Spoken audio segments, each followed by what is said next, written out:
കുട്ടിക്കാനത്ത് പുതുവത്സരാഘോഷത്തിനിടെ car കൊക്കയിൽ പതിച്ച യുവാവിന് ദാരുണാന്ത്യം. കാഞ്ഞിരപ്പള്ളി ആനിത്തോട്ടം സ്വദേശി ഫൈസലാണ് മരിച്ചത്. ഇന്നലെ രാത്രി 10:30യോടെയായിരുന്നു അപകടം. 1300ഓളം അടി താഴ്ചയുള്ള കൊക്കയിലേക്കാണ് കാർ മറിഞ്ഞത്.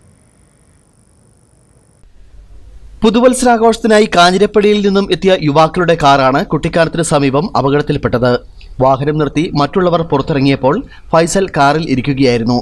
പിന്നാലെ കാർ ഉരുണ്ടു നീങ്ങി കൊക്കയിൽ പതിച്ചു. അബദ്ധത്തിൽ ഗിയറിൽ തട്ടി കാർ ഉരുണ്ടു നീങ്ങിയതാകാമെന്നാണ് പ്രാഥമിക നിഗമനം. Kerala police high attitude rescue ടീമിന്റെയും ഫയർഫോഴ്സിന്റെയും ഈരാറ്റുപേട്ടയിൽ നിന്നുള്ള സന്നദ്ധ സംഘടനകളായ ടീം എമർജൻസി, ടീം നന്മക്കൂട്ടം എന്നിവരുടെയും സംയുക്ത തെരച്ചിലിനൊടുവിലാണ് 1300 അടിയോളം താഴ്ചയിൽ നിന്ന് യുവാവിന്റെ മൃതദേഹം കണ്ടെത്തിയത്. മണിക്കൂറുകളോളം നടത്തിയ തിരച്ചിലിനെ തുടർന്ന് രാവിലെ 8:30യോടെയാണ് മൃതദേഹം കണ്ടെടുത്തത്.